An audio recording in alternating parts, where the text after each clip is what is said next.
조용한 시골 마을에서 평생을 살아온 장인수는 이른 새벽부터 일어나 마당을 쓸고 있었습니다. 72살의 나이에도 굽지 않은 허리와 단단한 체격을 유지하고 있는 그는 오늘따라 마음이 설렙니다. 오랜만에 서울에 있는 외아들 도윤이를 만나러 올라가는 날이거든요.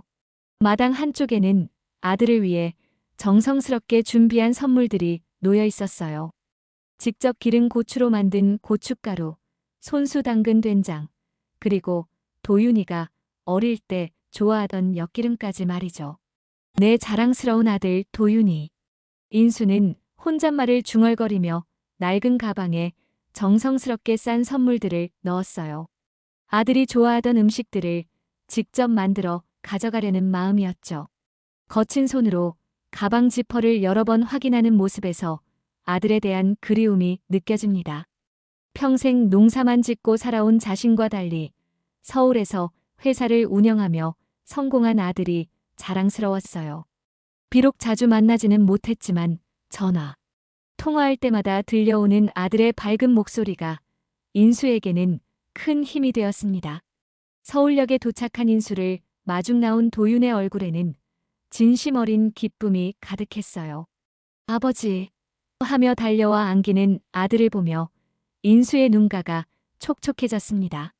몇 년 만에 보는 아들은 더욱 듬직해져 있었고 정장을 차려입은 모습이 한층 성숙해 보였어요. 하지만 옆에 서 있던 며느리 윤서아의 표정은 사뭇 다르더군요.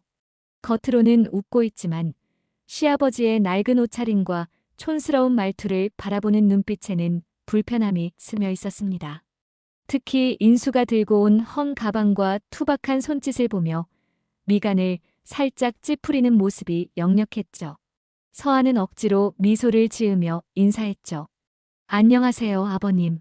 하지만 그 목소리에는 진심이 담기지 않았어요. 오히려 빨리 집으로 가자는 듯 시계를 자주 들여다보며 조바심을 내고 있었습니다. 인수는 며느리의 차가운 반응을 느꼈지만 오랜만에 만나는 자리니까 어색할 수도 있다고 생각하며 이해하려 했어요. 차 안에서 인수는 창밖 풍경을 신기하게 바라보며 서울은 정말 크고 좋구나라고 감탄했습니다. 고층 빌딩들과 복잡한 도로, 수많은 사람들의 모습이 시골에서만 살아온 그에게는 신기한 구경거리였어요. 하지만 서하는 차에 냄새 뵐 것 같은데라며 창문을 열어버렸죠. 도윤은 아버지를 배려해 히터를 틀었지만 서하의 차가운 반응을 눈치채지 못했어요. 인수만이 며느리의 미묘한 거부감을 감지하고 있었습니다. 차 안의 미묘한 긴장감 속에서도 도윤은 아버지에게 회사 이야기며 손자 민준이 이야기를 들려주며 분위기를 띄우려 했어요. 아버지, 민준이가 할아버지 오신다고 얼마나 기다렸는지 몰라요. 그 말을 들은 인수의 얼굴에 환한 미소가 번졌습니다. 고급 아파트에 도착한 인수는 아들이 이룬 성공에 감탄을 금치 못했어요. 도윤이가 이런 좋은 곳에서 살고 있구나. 깔끔하게 정돈된 로비와 고급스러운 인테리어를 보며 아들의 성공을 실감했습니다. 하지만 서하는 현관에서부터 인수의 신발을 유심히 바라보며 슬리퍼로 갈아 신으세요라고 말했습니다. 그 말투에는 집을 더럽힐까봐 걱정하는 뉘앙스가 묻어났죠. 인수는 괜찮다며 웃어넘겼지만 마음 한구석이 불편했어요. 집안은 더욱 화려했습니다. 값비싼 가구들과 깔끔하게 정리된 인테리어, 그리고 벽에 걸린 도윤의 상장들이 아버지의 자랑을 더욱 부풀게 했어요. 우리 도윤이가 정말 대단하구나. 인수가 감탄하자 서하는 네, 남편이 열심히 해서 이만큼 성공했어요라고 대답했지만 그 말 속에는 당신 덕분이 아니다라는 의미가 숨어 있었습니다. 도윤은 아버지를 안방으로 안내하며 아버지, 편히 쉬세요. 오랜만에 오셨으니까 푹 쉬시라고요라고 말했어요. 저녁 준비를 하며 인수는 내가 도와줄 일 없나? 라고 물었지만 서하는 괜찮아요. 아버님은 그냥 쉬세요라며 단호하게 거절했어요. 사실은 시아버지가 부엌에 들어와서 요리에 간섭하는 게 싫었던 거죠. 평생 농사만 지어온 인수의 거친 손과 투박한 말투가 자신의 세련된 생활과 어울리지 않는다고 생각했습니다. 특히 인수가 가져온 시골 음식들을 보며 이런 걸 어디에 보관해야 하지라며 난감해하는 표정을 짓고 있었어요. 고춧가루며 된장 냄새가 집안에 배는 것도 못마땅했죠. 며칠 후 서하의 친구들이 집에 놀러 왔을 때 상황은 더욱 악화됐어요. 이분이 남편 아버지신데 시골에서 농사만 지으시다가 올라오셨어요. 서하의 소개 방식에는 은근한 무시가 담겨 있었죠. 친구들 앞에서 시아버지를 마치 구경거리처럼 소개하는 모습을 보며 인수는 가슴이 아팠습니다. 자신이 촌스럽다는 걸 모르는 것은 아니었지만 이렇게 대놓고 무시당할 줄은 몰랐어요. 아, 그래서 그렇게 억양이 특이하시는구나. 친구 중 한 명이 웃으며 말하자 서하도 함께 웃어넘겼어요. 시골 사투리가 참 정겹긴 하지만 가끔은 알아듣기 힘들 때도 있어요. 그 말을 들은 인수는 그 순간 깊은 모멸감을 느꼈지만 아들의 체면을 생각해서 아무 말도 하지 않았습니다. 다만 조용히 자신의 방으로 들어가 문을 닫았을 뿐이죠. 방 안에서 혼자 앉아있는 인수의 마음은 무거웠어요. 내가 여기 있으면 안 되는 건가? 하는 생각이 들기 시작했습니다. 도유는 바쁜 회사 일 때문에 이런 상황들을 직접 목격하지 못했어요. 아버지가 불편해하시는 것 같다는 느낌은 들었지만 설마 서하가 그렇게까지 무례하게 굴 거라고는 생각하지 못했습니다. 오히려 아버지, 서하가 잘 모셔드리고 있죠? 라고 물었을 때 인수는 그럼 고마워하고 있다라고 대답했어요. 아들에게 걱정을 끼치고 싶지 않은 아버지의 마음이었습니다. 하지만 밤마다 혼자 누워있으며 시골집이 그리워지는 건 어쩔 수 없었어요.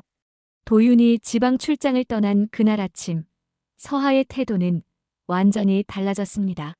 지금까지 겉으로나마 유지하던 예의가 완전히 사라진 거죠.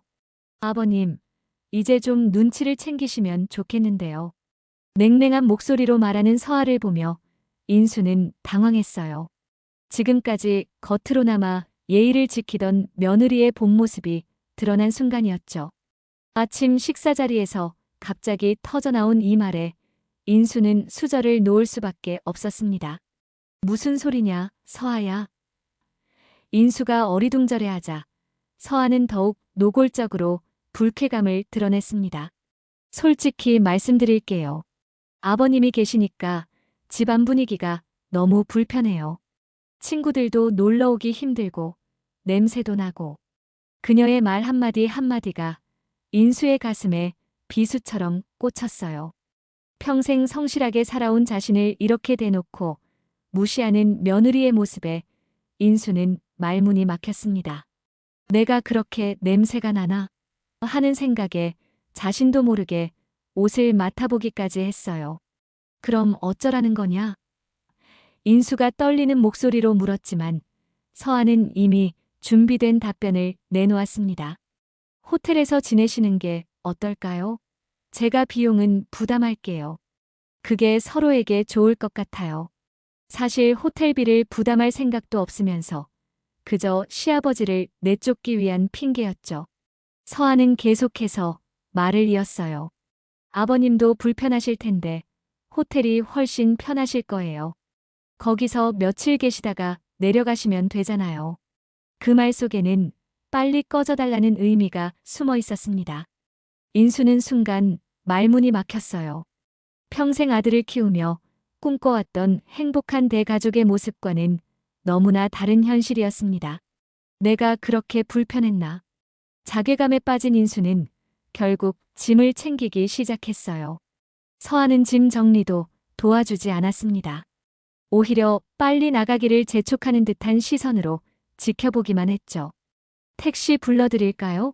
하는 말조차 성의 없이 던지는 서하의 모습을 보며 인수는 이제야 며느리의 진짜 마음을 알 수 있었어요. 짐을 다 싸고 나서야 인수는 손자 민준이를 생각했습니다. 민준이는 어떻게 하지? 하지만 서하는 민준이한테는 제가 할아버지가 급한 일로 내려가신다고 말할게요라며 거짓말까지 준비해 놓고 있었어요. 인수가 문 앞에서 마지막으로 뒤돌아봤을 때 서하는 이미 안으로 들어가 버렸습니다.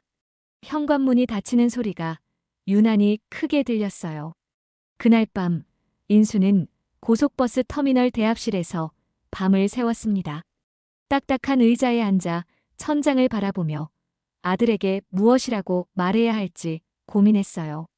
주변에는 자신처럼 차편을 기다리는 사람들이 있었지만 인수는 그 어느 때보다 외로웠습니다. 핸드폰을 여러 번 들었다 놨다 하면서 고민하다가 결국 갑자기 마을에 일이 생겨서 급히 내려간다는 문자만 보내고 말았습니다. 아들의 마음에 상처를 주고 싶지 않은 아버지의 마음이었죠. 새벽 첫 차를 타고 시골로 내려가면서도 인수의 마음은 무거웠어요. 사흘간의 출장을 마치고 돌아온 도유는 집이 이상하게 조용하다는 걸 느꼈어요. 평소 같으면 아버지가 거실에서 텔레비전을 보고 계셨을 텐데 집안이 너무 고요했습니다. 아버지는 어디 계셔? 물어보니 서하는 태연하게 급한 일이 생겨서 시골로 내려가셨어요 라고 대답했습니다. 하지만 뭔가 석연치 않은 기분이 들었죠. 아버지께서 그렇게 갑작스럽게 내려가실 이유가 없었거든요. 출장 전까지만 해도 도윤이 올 때까지 기다리겠다고 하셨던 아버지였는데 말이에요. 5살 된 아들 민준이가 아빠에게 달려와 말했어요. 아빠, 할아버지가 엄마한테 혼났어. 그래서 짐 들고 나갔어. 아이의 순진한 말에 도윤의 표정이 굳어졌습니다. 무슨 소리야, 민준아? 자세히 말해봐. 민준이는 천진난만한 목소리로 계속 말했어요. 할아버지가 엄마한테 호텔에서 지내라. 그런 말 들었어. 그래서 할아버지가 울었어. 하지만 서하는 재빨리 애가 뭘 안다고 그런 말을 해라며 아이를 다른 방으로 데려갔어요. 하지만 이미 도윤의 의심은 커져가고 있었습니다. 의심이 든 도윤은 곧바로 아버지에게 전화를 걸었습니다. 아버지, 정말 급한 일이 생겨서 내려가신 거예요? 전화 너머 인수의 목소리는 평소와 달리 침울했어요. 그냥 마을 일이 좀 있어서 말이다. 하지만 아버지의 거짓말을 눈치챈 도윤은 끈질기게 추궁했죠. 아버지, 목소리가 이상해요. 무슨 일 있었어요? 인수는 한참을 망설이다가 아니다. 아무 일 없다라고 대답했지만 목소리에 힘이 없었어요. 아버지, 서아가 무슨 말을 했어요? 솔직히 말씀해 주세요. 도윤의 간절한 목소리에 결국 인수는 무거운 입을 열었습니다. 도윤아, 아버지가 눈치가 없었나 보다. 며느리 말로는 집 분위기가 불편하다고 호텔에서 지내라고 하더구나. 그 말을 듣는 순간 도윤의 얼굴이 싸늘하게 식었어요. 호텔에서 지내라고요? 서하가 그런 말을 했다고요? 인수는 계속해서 말했어요. 아들 체면 생각해서 참고 있었는데 너무 서러워서 그냥 내려왔다. 전화를 끄는 도윤은 온몸이 떨렸습니다. 자신의 아버지를, 그것도 70이 넘은 노인을 집에서 내쫓다니. 서하를 불러 세웠습니다. 당신, 우리 아버지를 내쫓았어? 서하는 당황하며 그런 게 아니라 서로 편하자는 라고 변명했지만 도윤의 분노는 이미 폭발 직전이었어요. 아버지가 아들 집에서 쫓겨나셨어? 정말로? 도윤의 목소리가 점점 커지자 서하는 당신이 출장 가서 없으니까 정말 불편했어요. 냄새도 나고 친구들 부르기도 힘들고 라며 자신의 행동을 정당화하려 했어요. 불편하다고? 냄새가 난다고? 도윤은 믿을 수 없다는 표정으로 서하를 바라봤습니다. 그분이 누군지 알아? 내 아버지야. 나를 키워주신 분이라고. 하지만 서하는 알아요. 하지만 정말 힘들었어요 라며 끝까지 자신의 입장만 고수했어요. 그날 밤 도윤은 한숨도 자지 못했습니다. 머릿속에는 복수에 대한 계획이 차곡차곡 세워지고 있었죠. 내 아버지를 이렇게 무시한 대가를 치르게 해주겠어. 도윤의 마음속에는 차가운 분노가 자리 잡고 있었습니다. 다음 날부터 도윤의 움직임은 신중하면서도 치밀했습니다. 서하 몰래 변호사 사무실을 찾아가 상담을 받기 시작했어요. 아내가 시아버지를 집에서 내쫓은 상황입니다. 이혼을 하려고 하는데 어떤 절차를 밟아야 할까요? 변호사는 고개를 끄덕이며 그런 경우라면 이혼 사유로 충분합니다. 증거만 확실하다면 위자료도 받기 어려울 거예요 라고 조언했죠. 도윤은 위자료보다 깨끗하게 정리하는 것이 목표였습니다. 먼저 가족 명의로 되어 있던 모든 통장과 카드를 정리하기 시작했어요. 서하 몰래 공동 명의로 되어 있던 주식과 적금도 모두 해약했습니다. 결혼할 때 서하 명의로 해준 아파트 지분도 법적으로 회수할 방법을 찾기 시작했죠. 도윤은 철저한 성격이었기 때문에 모든 재산 관계를 완벽하게 정리하려 했어요. 서하가 받을 몫은 단 한 푼도 없을 거야. 도윤의 마음은 이미 단단히 굳어져 있었습니다. 사실 도윤의 회사는 처음 창업할 때 아버지 인수가 농지를 팔아서 마련해준 자금으로 시작된 것이었어요. 당시 회사 지분 중 상당 부분이 아버지 명의로 되어 있었는데 도윤은 그동안 이 사실을 서하에게 알리지 않았습니다. 결혼할 때도 내가 창업한 회사라고만 했지 아버지의 도움으로 시작된 것이라고는 말하지 않았거든요. 이제 그 카드를 꺼낼 때가 온 거죠. 아버지의 진짜 지위를 보여줄 때가 됐어. 아버지, 회사 일을 좀 도와주실 수 있을까요? 도윤은 인수에게 전화를 걸어 정중히 부탁했어요. 사실 아버지께서 창업 때 투자해 주신 분이시니까 이사회에 참석하시는 게 맞다고 생각합니다. 인수는 처음에는 당황했지만 아들의 진심을 느끼고 서울로 다시 올라오기로 했습니다. 도윤아, 내가 회사 일에 도움이 될까? 물론이에요, 아버지. 사실 지금까지 제가 아버지를 제대로 모시지 못한 것 같아서요. 한편 도윤은 이혼 전문 변호사를 만나 구체적인 계획을 세웠어요. 모든 재산은 제가 가져가고 아내에게는 위자료도 주지 않을 겁니다. 시아버지를 무시하고 내쫓은 것이 명백한 이혼 사유니까요. 변호사는 증거만 확실하다면 충분히 가능합니다라고 대답했죠. 도윤은 이미 민준이가 우연히 찍은 영상과 아버지의 증언, 그리고 여러 정황들을 모두 정리해 놓았어요. 서하는 남편의 이상한 행동들을 눈치채지 못했어요. 오히려 시아버지가 돌아가서 속이 시원하다며 친구들과 수다를 떨고 있었죠. 이제야 우리 집다운 분위기가 됐어라며 만족해했습니다. 친구들에게는 시아버지가 시골 일로 급히 내려가셨어요 라고 거짓말까지 하면서 말이에요. 하지만 머지않아 그 만족감이 절망으로 바뀔 것이라는 사실을 전혀 몰랐죠. 도윤은 냉정하게 모든 것을 준비하고 있었거든요. 일주일 후 도윤은 서하에게 오늘 회사에 잠깐 와달라고 연락했어요. 무슨 일이에요? 서하가 궁금해하자 도윤은 중요한 사람들과 인사시켜드리려고 해요라고 대답했습니다. 서하는 남편이 자신을 회사 사람들에게 자랑하려는구나 싶어서 기분 좋게 차려입고 나섰죠. 평소보다 더 신경 써서 화장을 하고 비싼 옷을 골라 입었어요. 드디어 도윤이가 나를 임원들에게 소개하려나 보네. 서하는 설레는 마음으로 회사로 향했습니다. 회사에 도착한 서하는 깜짝 놀랐어요. 회장실에 앉아있는 사람이 바로 며칠 전에 내쫓았던 시아버지 인수였거든요. 정장을 말끔히 차려입은 인수의 모습은 평소와 완전히 달랐습니다. 시골에서 입고 다니던 낡은 옷차림과는 완전히 다른 품격 있는 신사의 모습이었어요. 어떡해. 서하가 당황하는 사이 도윤이 차분하게 설명했어요. 회장실에는 회사의 주요 임원들이 모두 모여 있었고 모든 시선이 서하에게 집중되어 있었습니다. 소개할게요. 저희 회사 창립 이사이자 최대 지분을 보유하고 계신 우리 아버지세요. 도윤의 말에 회장실에 있던 임원들이 모두 인수에게 정중히 인사를 올렸어요. 회장님, 안녕하십니까? 늘 건강하시길 바랍니다. 서한은 그제야 상황을 파악하기 시작했습니다. 자신이 내쫓은 촌스러운 노인이 사실은 회사의 핵심 인물이었던 거죠. 다리가 후들거리기 시작했어요.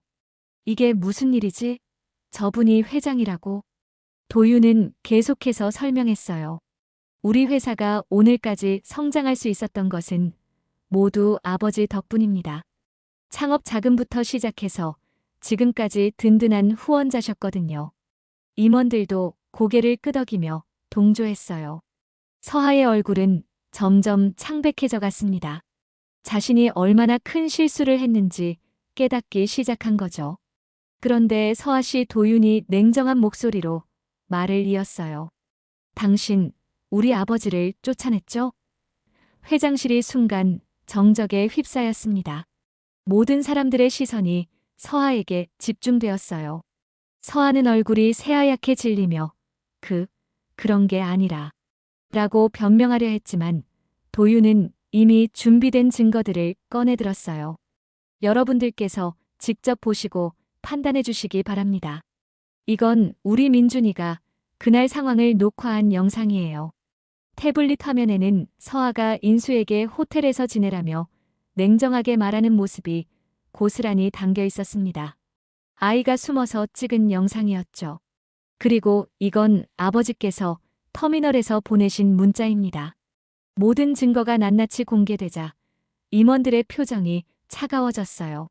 서하는 더 이상 변명할 말을 찾을 수 없었어요.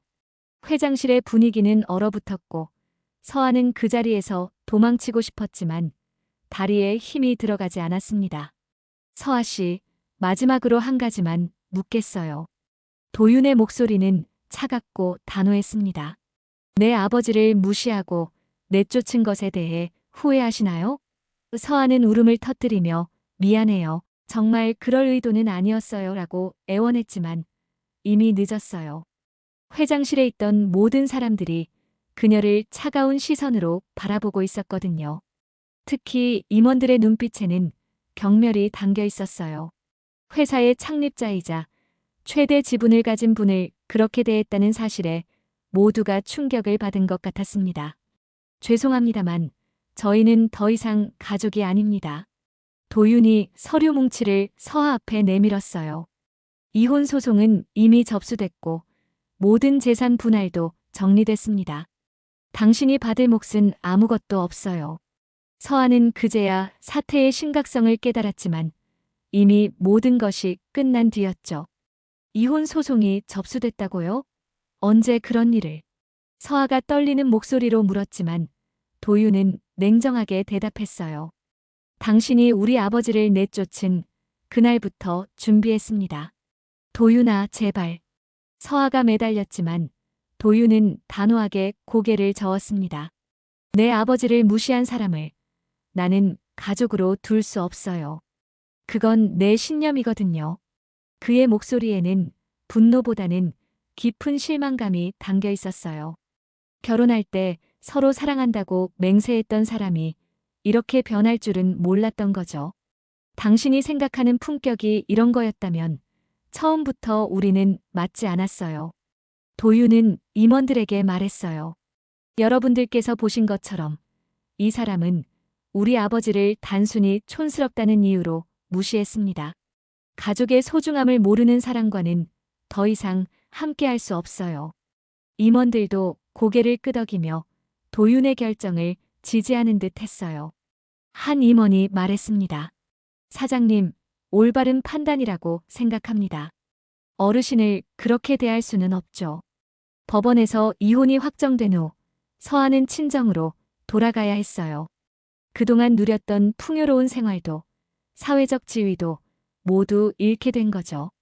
친구들 앞에서 시아버지를 무시하며 웃던 그때를 생각하니 후회가 밀려왔지만 이미 되돌릴 수 없는 상황이었습니다. 친구들에게도 사실대로 말할 수는 없었어요. 남편과 성격 차이로 이혼했어라고 둘러댈 수밖에 없었죠. 도윤은 마지막으로 서아에게 이렇게 말했어요. 당신이 내 아버지께 한 일을 나는 절대 잊을 수 없어. 부모를 소중히 여기지 않는 사람과는 함께 살 수 없거든. 그 말을 듣고 서아는 비로소 자신이 얼마나 큰 실수를 했는지 깨달았지만 이미 때는 늦었습니다. 돈과 겉모습만 보고 진짜 중요한 것을 놓쳤던 거죠. 서아가 집을 나가는 날 민준이가 물었어요. 엄마는 왜 가요? 도윤은 아들을 안으며 말했어요. 엄마는 할아버지를 소중히 여기지 않아서 우리와 함께 살 수 없게 됐어. 민준아, 할아버지는 우리에게 가장 소중한 분이야.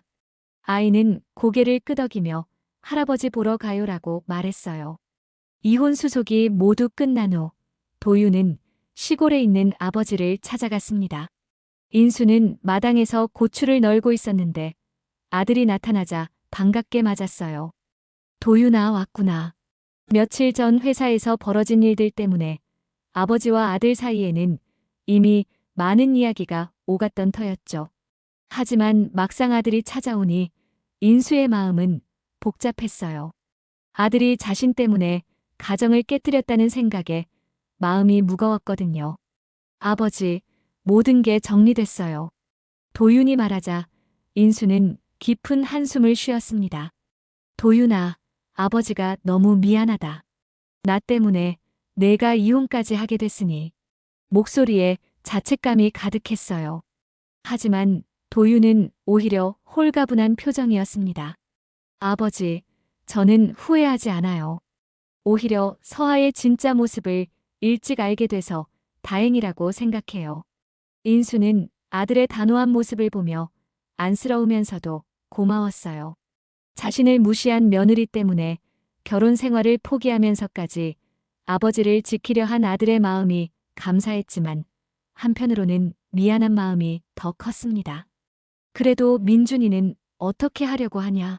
아이가 엄마 없이 어떻게? 걱정스러운 목소리로 물었어요. 민준이 양육권은 제가 가져왔어요. 그리고 앞으로 저희가 아버지를 모시고 살려고 합니다.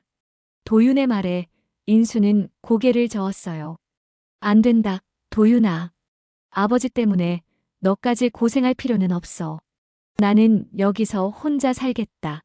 하지만 도윤은 이미 모든 계획을 세워놓고 있었어요. 아버지, 이건 제 마음이에요. 가족이 함께 사는 게 당연한 거잖아요. 그때 민준이가 할아버지에게 달려와 안겼습니다. 할아버지, 이제 우리 같이 살아요. 아빠가 엄마는 할아버지를 소중히 안 해서 우리랑 못 산다고 했어요. 아이의 순수한 말에 인수의 눈가가 촉촉해졌어요. 손자를 꼭 안으며 민준아, 할아버지랑 계속 함께 있을 거지? 라고 물었더니 민준이는 네.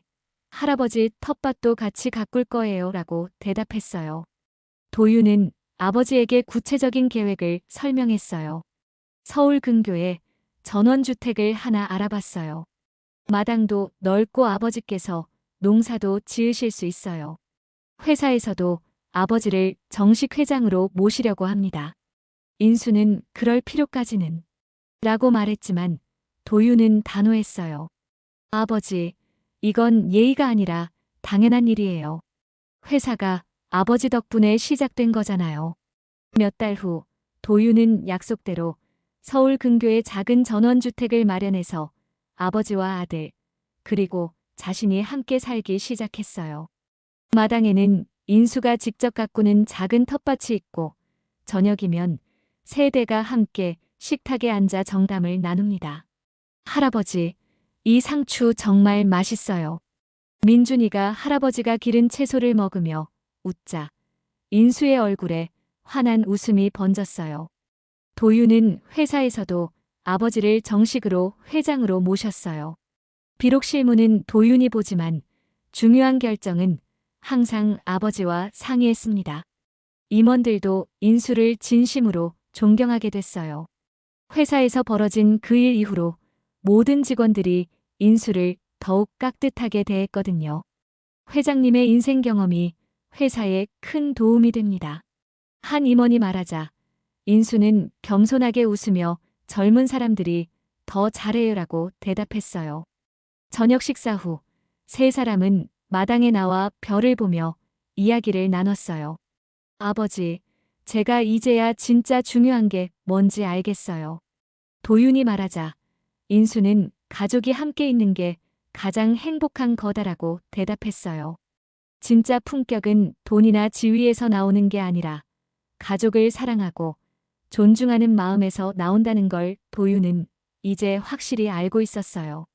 부모를 지켜야 할 사람은 바로 자식이고 그것이야말로 진정한 효도라는 사실을 말이죠.